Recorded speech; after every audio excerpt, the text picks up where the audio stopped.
आप लोगों ने अक्सर देखा होगा कि नवरात्रि के दौरान जो लोग व्रत करते हैं उन्हें जब भी भूख लगती है, जब मन चाहे उनका वो फलाहार कर लेते हैं या व्रत में खाई जाने वाली चीजें खा लेते हैं।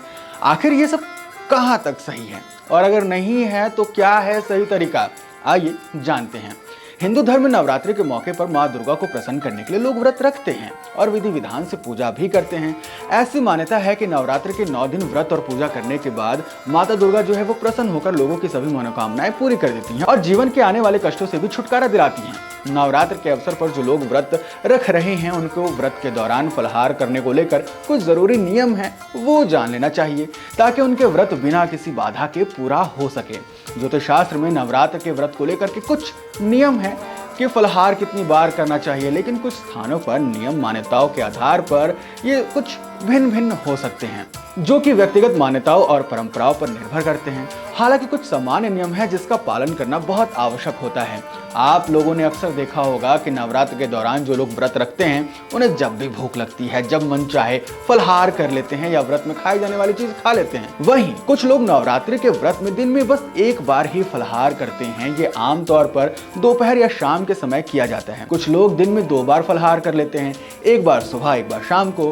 कुछ लोग पूरे दिन में थोड़ा थोड़ा करके फलाहार करते रहते हैं। आइए फलाहार करने के नियम जान लेते हैं। सबसे पहले तो कुछ चीजें हैं वो जान लेना बहुत जरूरी है कि नवरात्र में आमतौर पर सेंधा नमक का उपयोग किया जाता है, सामान्य नमक का उपयोग नहीं किया जाता है। नवरात्र के व्रत में आप दिन में कई बार पानी पी सकते हैं, आप विभिन्न प्रकार के फल खा सकते हैं जैसे कि सेब, संतरा, केला, बहुत सारी चीजें। व्रत में कुछ लोग उबली हुई या भाप से पकी हुई सब्जियां भी खाते हैं। लोग दूध और दही का भी सेवन करते हैं।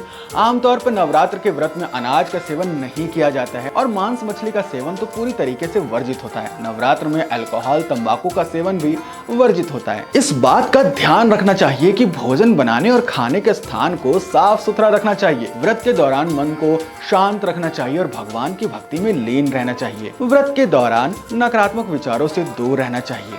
चलिए अब आते हैं मुख्य सवाल पर कि किसी को कितनी बार फलाहार करना चाहिए। नवरात्र का व्रत पूरे 9 दिनों तक रखा जाता है। नवरात्र के दौरान रसोपवास, फलोपवास, दुघोपवास, लघुपवास, अधोपवास और पूर्णोपवास किया जाता है।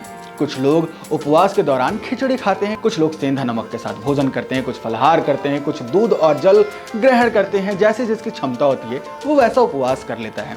आपको ये बात हमेशा याद रखना चाहिए कि आप किसी तरह का उपवास क्यों ना करें, लेकिन बार बार और बहुत अत्यधिक आपको नहीं खाना चाहिए क्योंकि ऐसा करने से व्रत का पूरा फल आपको नहीं मिलता है। हाँ, यदि आप फलाहार करते हैं तो 1 या 2 समय फलाहार आप ले सकते हैं। वहीं अगर आप अधोपवास करते हैं तो 1 समय ही भोजन करें। नवरात्रि व्रत में दिन भर उपवास रहें और रात में 1 बार भोजन करें। ये भी कोशिश करें कि रात में किए जाने वाले भोजन को रात में ही बनाएं, यानी भोजन को बहुत समय पहले बनाकर तैयार न करें। ऐसा कहा जाता है कि इससे जीवन में कई तरह की परेशानियों का सामना करना पड़ सकता है। आशा है कि आपको ये जानकारी बहुत पसंद आई हो। इस वीडियो को अपने करीबियों तक जरूर पहुंचाएं। बाकी हमें फॉलो करना ना भूलें क्योंकि ऐसी ही जानकारी हम लेकर के आते रहेंगे।